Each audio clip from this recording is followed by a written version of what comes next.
네. 네.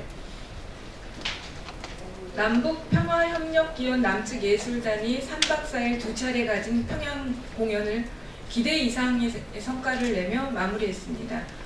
북한에서의 공연은 2008년 금강산 이후 10년 만이고 평양에서의 공연은 2002년 이후 16년 만으로 오랜 공백이 무색할 만큼 뜨거운 감동과 큰 울림을 주고 있습니다. 특히 남북예술단 합동 공연은 남과 북이 화합할 때 더욱 빛날 수 있다는 것을 보여준 아름다운 공연이었으며 그만큼 이번 평양 공연은 지난 10년간 냉랭했던 남북관계를 감안할 때 고무적인 일입니다. 더구나 김정은 북한 노동당 위원장이 부인 리설주를 대동해 공연을 관람하고 남측 예술단과 함께 찍은 사진을 노동신문 일면에 게재하는 등 이전과는 다른 분위기를 체감할 수 있었습니다. 남북 간 군사적 긴장 완화를 넘어서서 한반도 비핵화와 평화체제 구축을 향한 문재인 정부의 노력이 가시적인 성과를 보이며 남북관계 훈풍으로 이어지고 있습니다. 문재인 정부가 튼 물꼬가 바다를 향해 나아가기 위해선 남북 문학, 체육 교류를 지속적으로 확대하는 것은 물론 다양한 영역에서의 민간 교류도 이루어져야 합니다. 불가역적인 한반도 평화 프로세스 구축을 위해선 외교를 넘어 모든 수단을 강구해야 합니다. 11년 만에 열리는 제3차 남북 정상회담과 역사상 최초의 북미 정상회담을 앞두고 있습니다. 남북이 함께한 봄의 노래가 따뜻한 햇볕 한 줌이 되어 울려 퍼져 한반도 평화라는 결실이 맺어지길 강력히 희망합니다.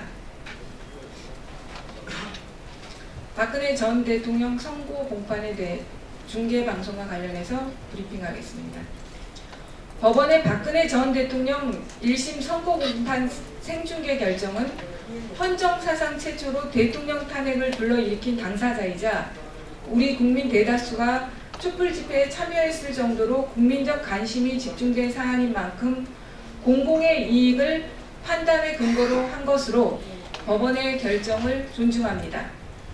박 전 대통령은 국민으로부터 이임받은 권력을 남용해 국민위에 군림하고 헌법과 법률을 위반했습니다. 박근혜 전 대통령에 대한 재판은 단순히 징벌을 위한 과정이 아니라 무너진 헌정질서와 법치주의를 바로 세우기 위한 역사적 현장이자 기록입니다. 법원의 생중계는 국가의 주권자는 국민이고 법 앞에 만인이 평등하다는 보편적 상식을 확인할 수 있는 살아있는 민주주의의 장인 것입니다. 선고 생중계는 양승태 전 대법원장 재임 시 대법원이 국민의 알 권리 충족과 사법부 신뢰 회복 차원에서 추진한 것으로 지난해 8월 법정 방청 및 촬영 등에 관한 규칙을 개정한 것입니다. 피고인이 동의하지 않더라도 재판부가 공공의 이익을 위한 것이라고 인정하면 생중계할 수 있도록 했습니다. 박근혜 전 대통령이 행정부의 수반이자 군 통수권자였던 점을 고려하면 이번 선고 공판 생중계 결정은 공공의 이익에 정확히 결부되는 것입니다.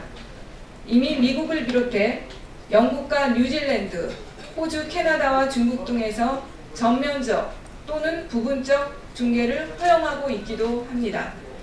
내용적, 절차적 정당성을 모두 갖춘 재판부의 생중계 결정에 인민재판, 인권 침해 운운은 사법부의 외압을 행사하고 길들이는 반헌법적 시도인 것입니다. 법원은 재판의 투명성 제고를 위해 이루어지는 역사적인 첫 선고 생중계에 차질이 없도록 만반의 준비를 기해야 할 것이며 법과 원칙에 따른 선고로 무너진 헌정 질서를 바로 세우는 데 집중해 주길 바랍니다.